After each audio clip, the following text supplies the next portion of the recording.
Hey everyone, I am C A Piyush Gupta. आज हम जो डिस्कस करेंगे दैट इज अबाउट कि बिजनेस का रजिस्ट्रेशन कैसे करते हैं। अगर आप अपने बिजनेस का रजिस्ट्रेशन कराना चाह रहे हैं या आप टैक्स सर्विस प्रोवाइड करते हैं और आपके पास कोई क्लाइंट आता है, वो कहता है कि सर मुझे जीएसटी का रजिस्ट्रेशन कराना है या मुझे अपनी कंपनी का रजिस्ट्रेशन कराना है। तो देखिए, इस चीज में आपको पता होना चाहिए कि बिजनेस ना बहुत तरीके के होते हैं। हम नॉर्मली कह देते हैं या एक जो भी क्लाइंट आया है वो भी हमें कह देते हैं कि हमें ना कंपनी का रजिस्ट्रेशन कराना है। तो सबसे पहले आपको ये पता होना चाहिए कि कंपनी मतलब कंपनी नहीं है। मतलब जरूरी नहीं है कि आप कंपनी कह रहे हो तो दैट मीन्स अ कंपनी। सबसे पहले बिजनेस जो होते हैं ना, वो मल्टीपल टाइप्स के हो सकते हैं। मेनली अगर मैं बात करूं तो यहाँ पे तीन तरीके से हमारे सामने आ जाते हैं बिजनेस। पहला आता है प्रोप्राइटर बिजनेस आ जाता है, फिर आता है पार्टनरशिप में, और फिर हमारे पास उसके बाद क्राइटेरिया होता है कंपनी का। तो कंपनी एक्चुअली कंफ्यूजन कहाँ पे हो रहा होता है? कंफ्यूजन हो रहा होता है कि बिजनेस और कंपनी के बीच में। तो एक्चुअल में जब भी कभी क्लाइंट आपके पास आए या आप अपने बिजनेस का रजिस्ट्रेशन करा रहे हैं, तो फर्स्ट ऑफ ऑल ये डिसाइड करिए, ये सोचिए कि आप कंपनी की डेफिनेशन में फॉल भी कर रहे हैं या नहीं कर रहे हैं। क्योंकि मैक्सिमम केस में क्या होता है कि बिजनेस प्रोप्राइटरशिप होता है, बट सोच हम ये रहे होते हैं कि दैट इज अ कंपनी। तो प्रोप्राइटरशिप का मतलब होता है जहां पे ना सिंगल पर्सन अपना बिजनेस स्टार्ट कर रहा है, अपना बिजनेस रन कर रहा है। और मतलब जैसे कि नॉर्मली मैक्सिमम शॉप्स जो होती हैं वो प्रोप्राइटरशिप के अंदर रजिस्टर्ड होती हैं। तो यहाँ पे सिंपल लेमैन लैंग्वेज में मैं आपको सारी चीजें समझा रहा हूँ, बहुत ज्यादा टेक्निकल डेफिनेशन बेस पे नहीं जाएंगे, तो हमें प्रैक्टिकल समझ के चलना है। तो प्रोप्राइटरशिप में अगर मैं बात करता हूँ तो वहां पे सबसे इंपॉर्टेंट पार्ट क्या है?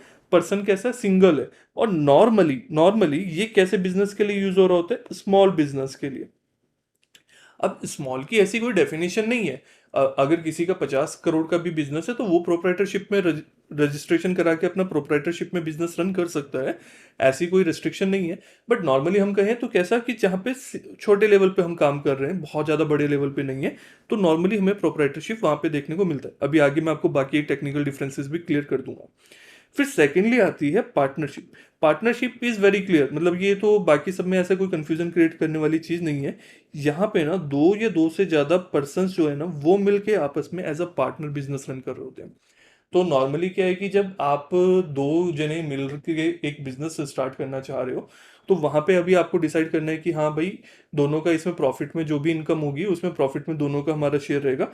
तो उस केस में आप क्या रजिस्टर करोगे? आप रजिस्टर करोगे पार्टनरशिप फर्म। ठीक है।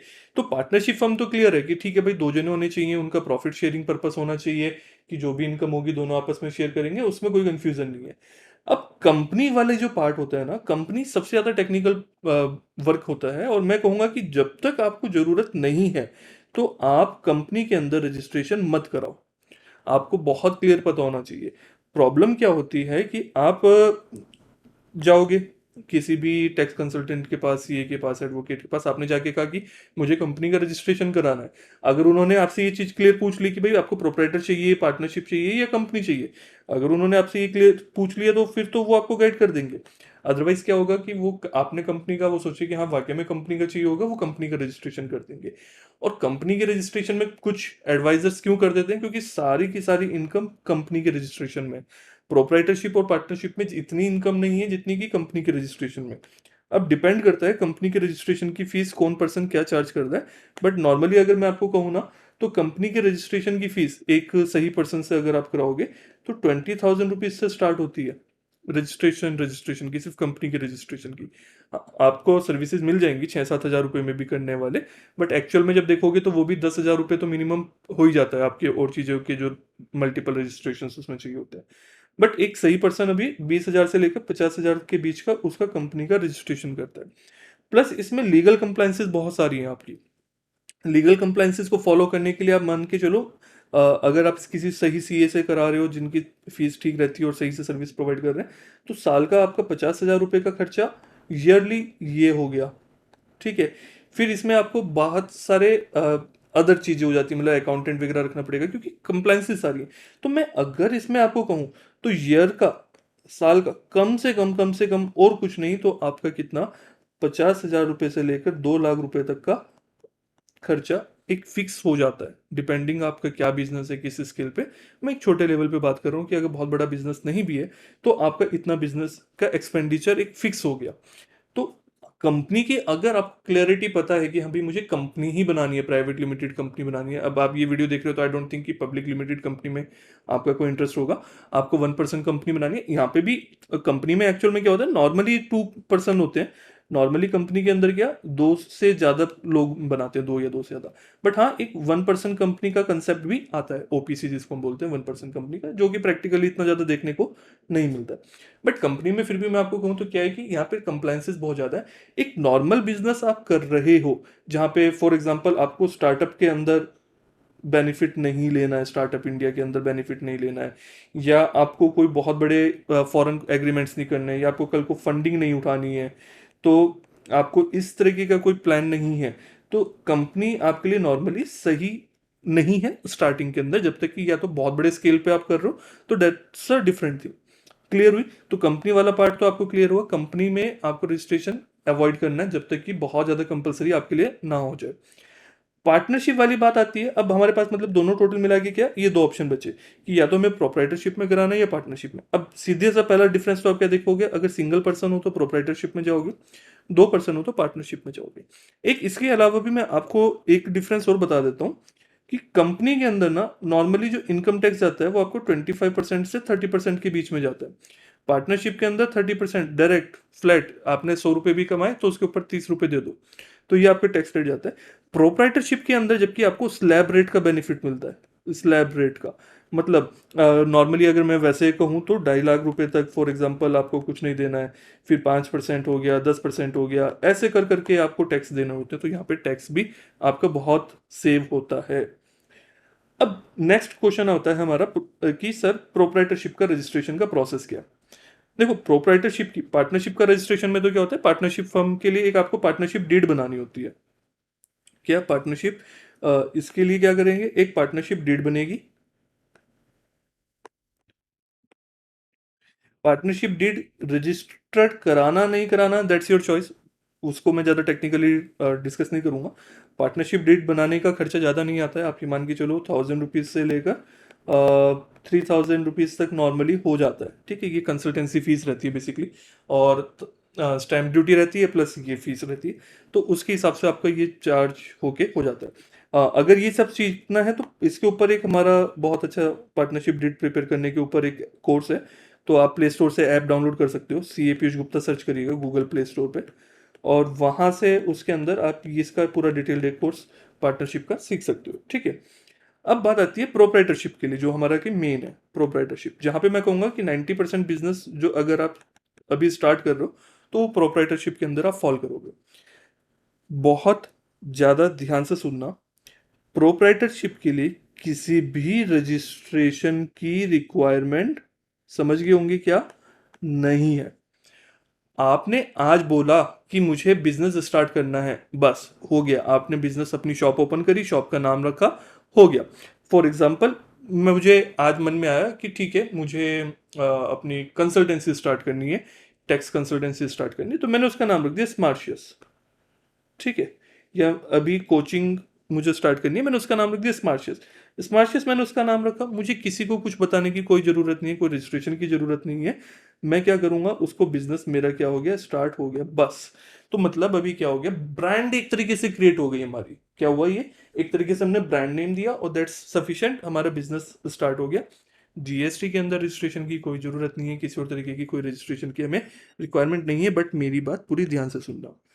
अब मैंने कह दिया रजिस्ट्रेशन नहीं चाहिए, कुछ क्राइटेरियाज हैं और कुछ सजेशंस हैं। पहला आता है एमएसएमई रजिस्ट्रेशन।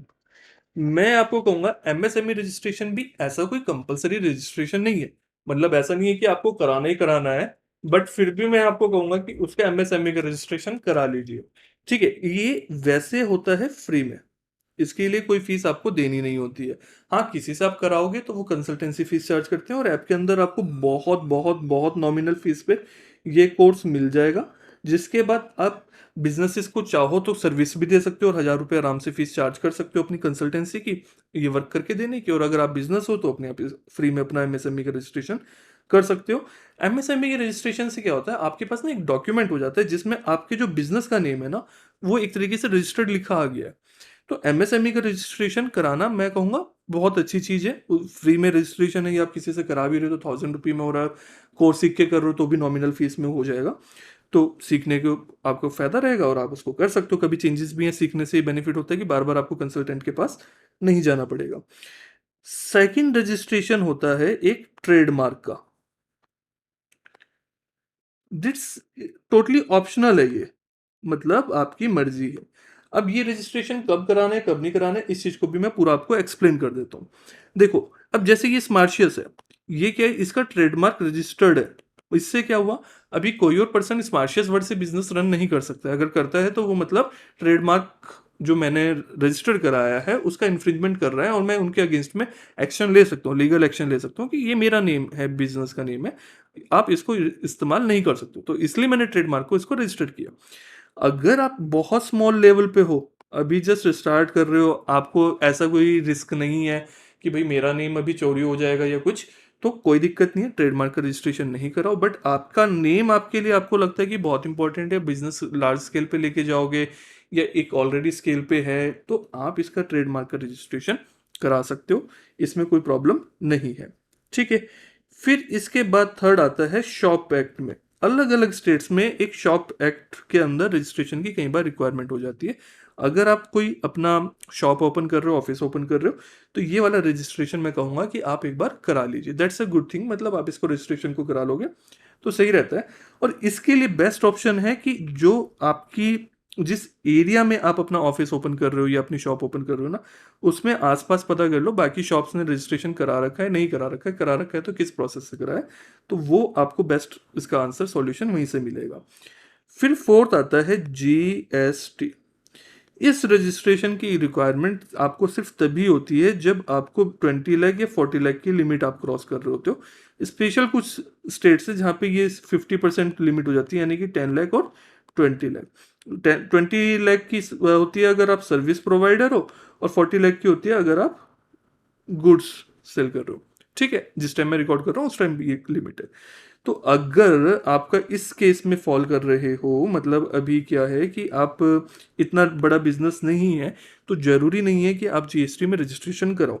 हाँ, जीएसटी के सर्टिफिकेट कोर्स के अंदर आपको बता रखा है, जो हमारा जीएसटी का सर्टिफिकेट कोर्स है, अगर आपने वो किया हो, उसमें मैंने आपको अच्छे से समझा रखा है कि अगर हम इससे पहले वॉल्यूंटरली अपना रजिस्ट्रेशन कराते हैं तो कई बार हमें आईटीसी के कारण बहुत सारा बेनिफिट मिलता है। बट अगर आईटीसी का आपको बेनिफिट नहीं है, आपका एक्सपेंसेस ज़्यादा नहीं है, टैक्स क्रेडिट आपको ज़्यादा नहीं है, आईटीसी का आप देखो मैं इस वीडियो में पूरा नहीं एक्सप्लेन कर सकता हूँ, तो वो आपको चैनल पे वीडियो मिल जाएगी, हमारे चैनल पे आईटीसी से रिलेटेड या जीएसटी का जो बेसिक कोर्स है वो आपको पूरा उसमें मिल जाएगा, उसमें आईटीसी के बारे में समझाया है, वो फ्री ऑफ कॉस्ट यूट्यूब पे अवेलेबल है। ठीक है। तो वॉलेंट्रली अभी आप क्या कर सकते हो, इसका रजिस्ट्रेशन करते हो तो कई बार आईटीसी का बेनिफिट मिलता है। तो हाँ, अगर आप 20 लाख से पहले भी या 40 लाख से पहले भी रजिस्ट्रेशन कराते हो, दैट्स अ गुड थिंग, फिर तो आपका एक पूरे तरह से लीगलाइज्ड बिजनेस रजिस्टर्ड हो ही गया है प्रोप्राइटरशिप में। अदरवाइज आपको जरूरी नहीं है जीएसटी के अंदर रजिस्ट्रेशन लेना भी। ठीक है। तो यही चीजें हैं। आने वाली वीडियोस में मैं और भी कई सारे पॉइंट्स कवर करूंगा, तो अगर आप इंटरेस्टेड हो तो सब्सक्राइब कर लेना, और ऐप डाउनलोड करके ना उसमें बहुत सारे कोर्सेज फ्री हैं, मतलब ऑलमोस्ट 2-3 रुपए के अंदर वो कोर्सेज हैं, वो एनरोल करना, वहाँ पे आपको काफ़ी इन्फॉर्मेशन मिलेगी। आई एम थिंकिंग कि नेक्स्ट कुछ वीडियोज़ में ना मैं आपको ये चीज़ें भी बताऊँ कि जैसे वॉलेंटरली रजिस्ट्रेशन कब लेना चाहिए, कब बेनिफिट है या नहीं है।